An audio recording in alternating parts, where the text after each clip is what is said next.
for you connecting with us today on Spirit and Mind. Listen, we've been talking about transitions, and life takes us through changes. And Heraclitus, the Greek philosopher, said that change is the constant in life.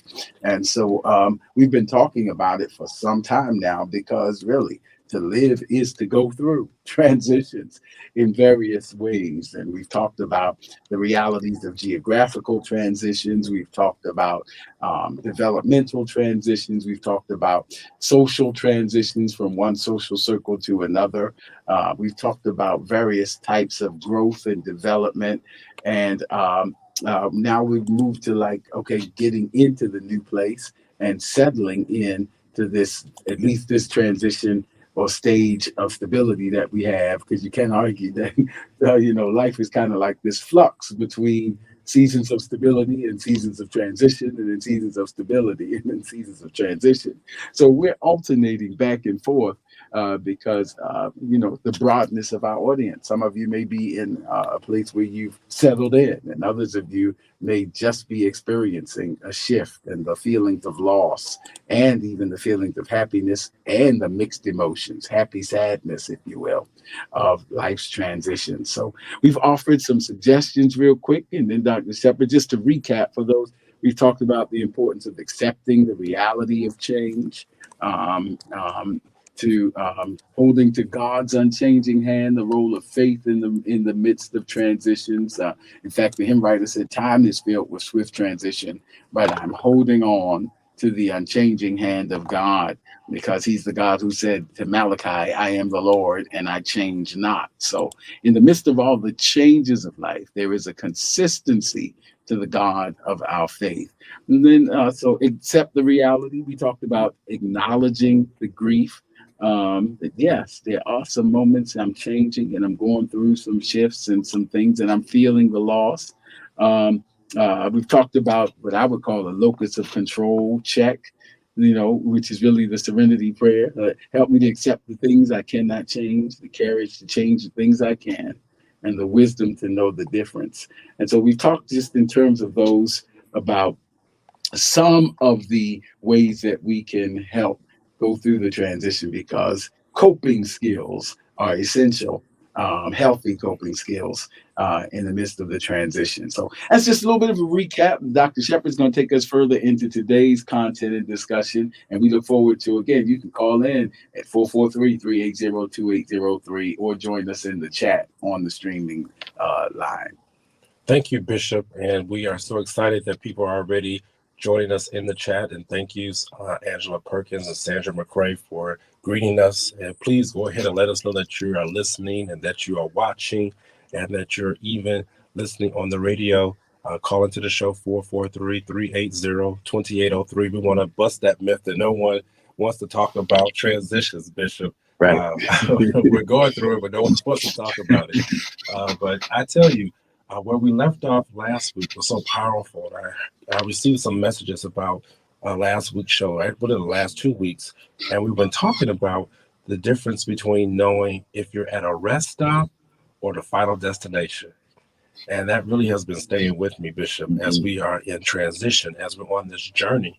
And we also were looking at King David and how he was living in Ziklag. And we had entitled some of our shows "Living in Ziklag." And we had talked about what happens when you're in the place of refuge and it turns into your worst nightmare.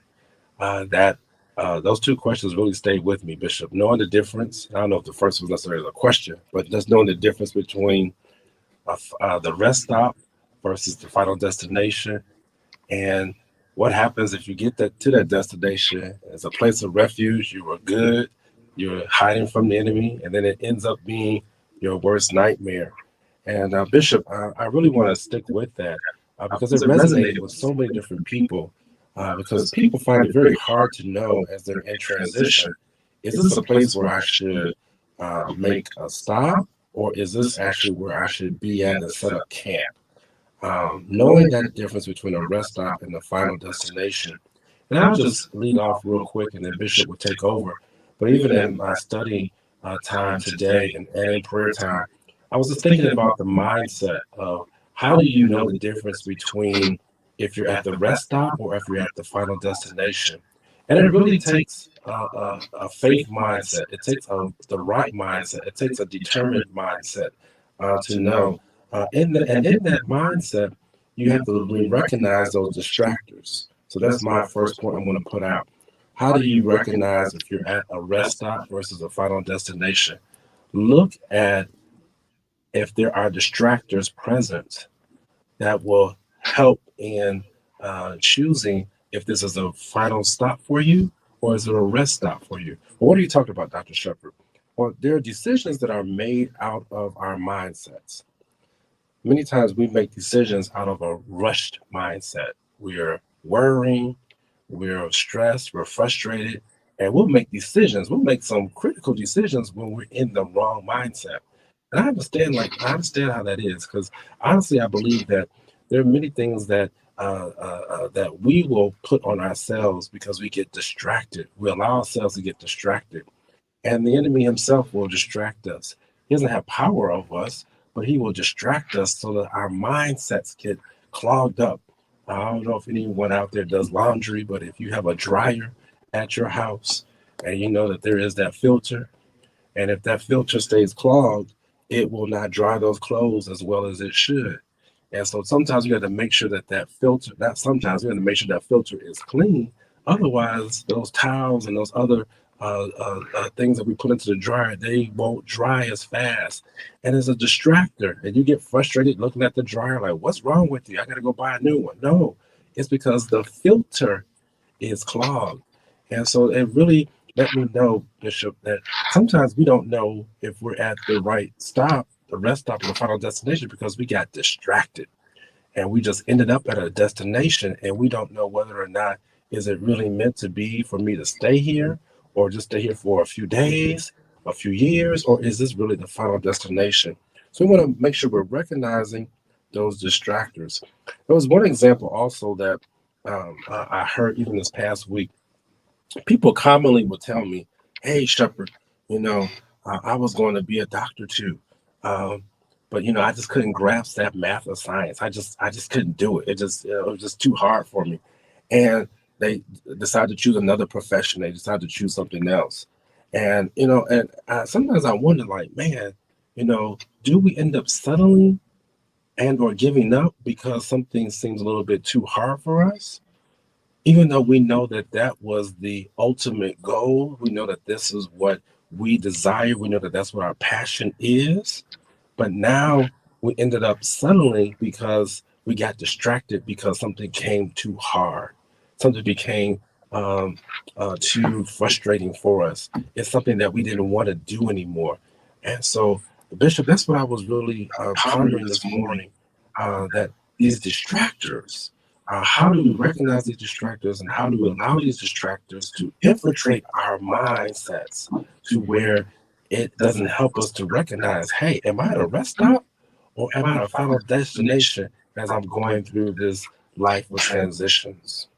Absolutely. I was it's so enjoying what you were just sharing, Dr. Shepard, for several reasons. One is I don't know if we talked about this, but I'm in the middle of preaching a series at the Tabernacle, and the preaching series is literally entitled "Mindset Matters." Wow. And so to hear you talk about mindset is just really confirmation. Some of our Tabernacle families watching now, and so they know we've been talking about mindset matters. It was inspired from First Peter 1:13 when Peter says, "Gird up the loins of your mind and be sober." And it's an interesting phrase without getting too much into it, but it suggests that to gird up the loins of your mind suggests that our thoughts have reproductive power. Oh, yes. And so there's this whole idea of, he says, you got to be sober in this season. And so a lot of what I teach in the classroom has to deal with making distinctions between critical thinking and emotional reasoning. Yes. And they're two different kind of activities. So two different phenomena. And so in this case, he says it's the time we got to be sober We got to gird up our minds. We have to be critically engaged in thought about our next move and not just driven by our emotions. Emotions are real, but we have to be able to work through them so that our decisions are intentional and have strategy to them. And so some of the things we have to do with that. Yes, absolutely. I see Janet Rogers. That's good for planning. It sure is. It sure is. That's how that convicted me. I'm so with you there. And so mindset matters. That's what it was just saying to me. And so sometimes, to be honest, first of all, I'll deal with some of the spiritual parts. Of course, first of all, pray.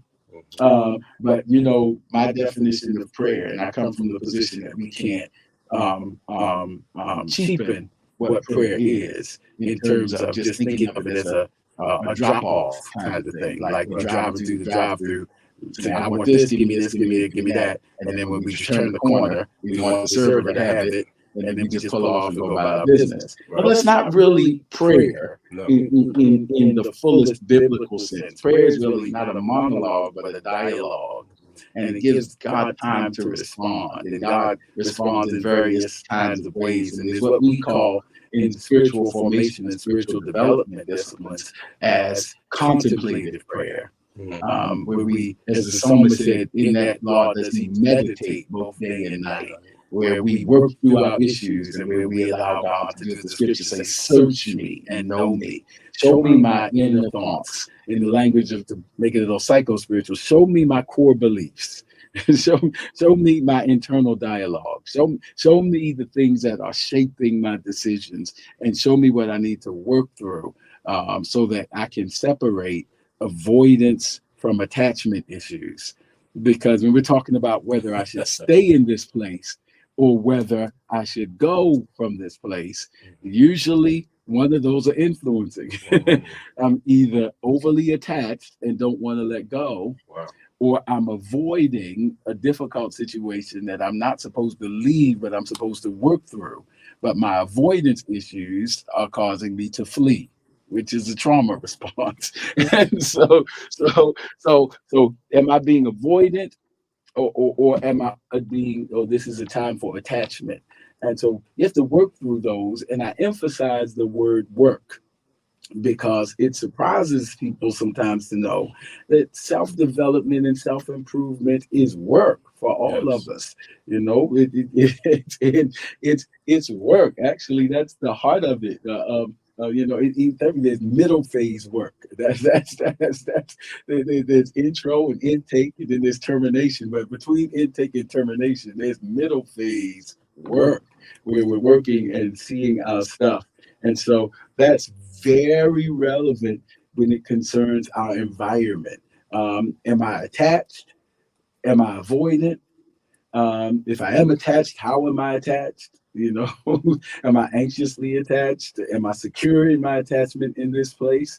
If not, I may become avoidant. And so I'm not answering any of these questions for anybody. It's just laying out the things that have to be considered as we gird up the loins of our minds to be sober about, is it time to leave Ziklag or is it time to work through? And if we stay with that text, and real quickly, David did both. There were times when he did work through some issues with King Achish, when he said, listen, I got to learn to live among these Philistines for a minute and work with them and work through them. So that means I still have an assignment here. I still have an attachment here, but I got to do some relationship work. I need some social intelligence to kick in. I got to have some critical conversations and even maybe some difficult conversations, but they can be helpful. So it's not time. And then the crisis comes, and I'll end right here, because oftentimes opportunities to grow come in the forms of crises. So does this crisis mean grow or does it mean go? Is the critical question. And I'm just raising stuff to say this is what we're working through. That takes work. It's not a quick fix. It's not a pill you can take and everything becomes clear. It's like you got to work through that. And sometimes to do that, it takes more than us. And I really will stop here. It takes more than us trying to work through it by ourselves. Wow. Sometimes we need someone to talk to. Sometimes we need a pastoral care provider. Sometimes we need psychotherapeutic services. Sometimes we need both. Yes.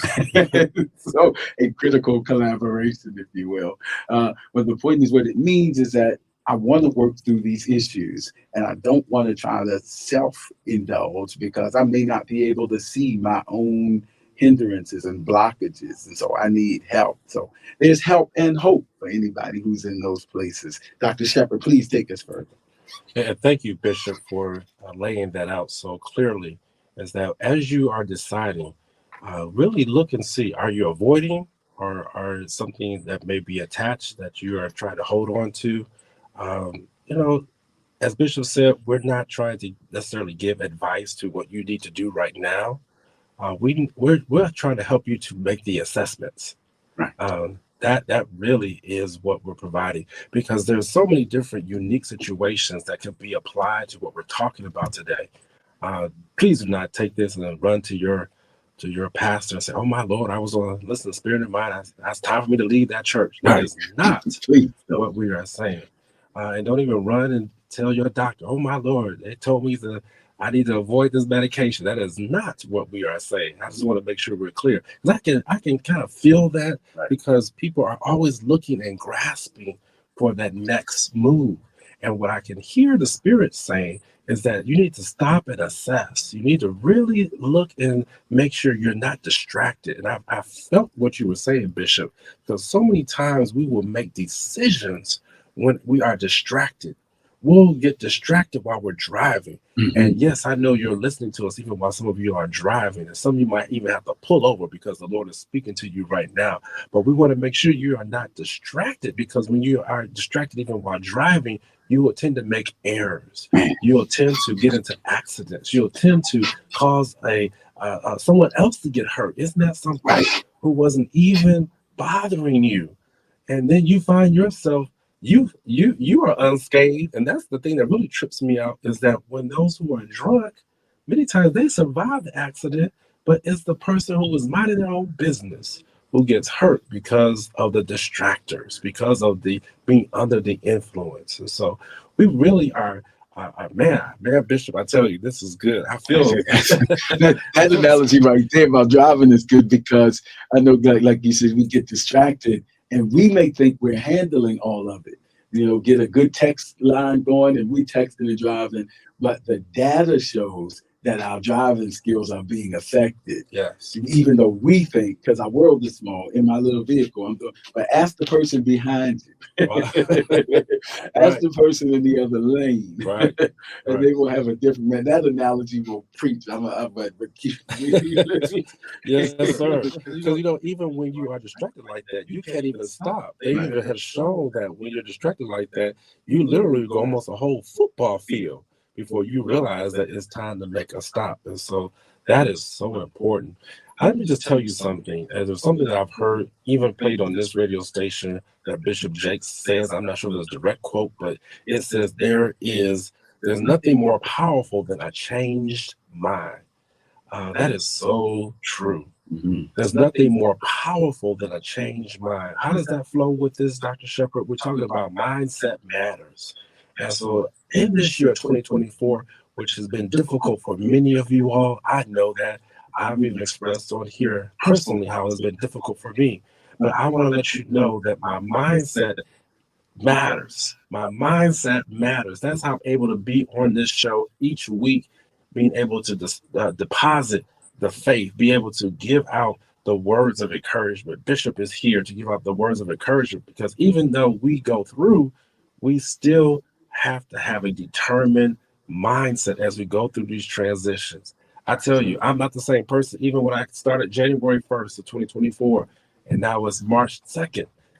And let me say, in that, there have been some changes that have occurred, and there have been some distractions. So we want to make sure that we do not yield to those distractions, but we want to make sure that we are living according to faith. And Bishop, please take it out from here.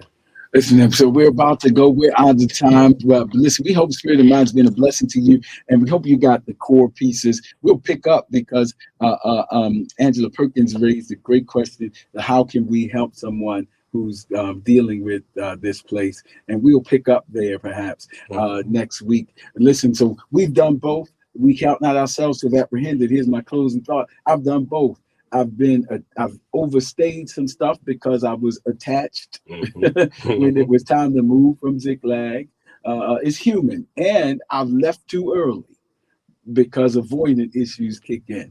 It doesn't make us bad people; it makes us human. But there's help and hope for us, and that's the good thing. And we'll stay there and pick up there by the grace of God, because it's by the grace of God we look forward to seeing you the very next time right here on Spirit in Mind.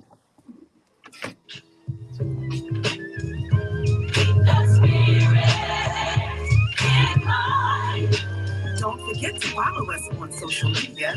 We're on Facebook at Spirit in Mind, and we're also on Instagram at Spirit in Mind Live. Join us next time for a new episode of Spirit in Mind.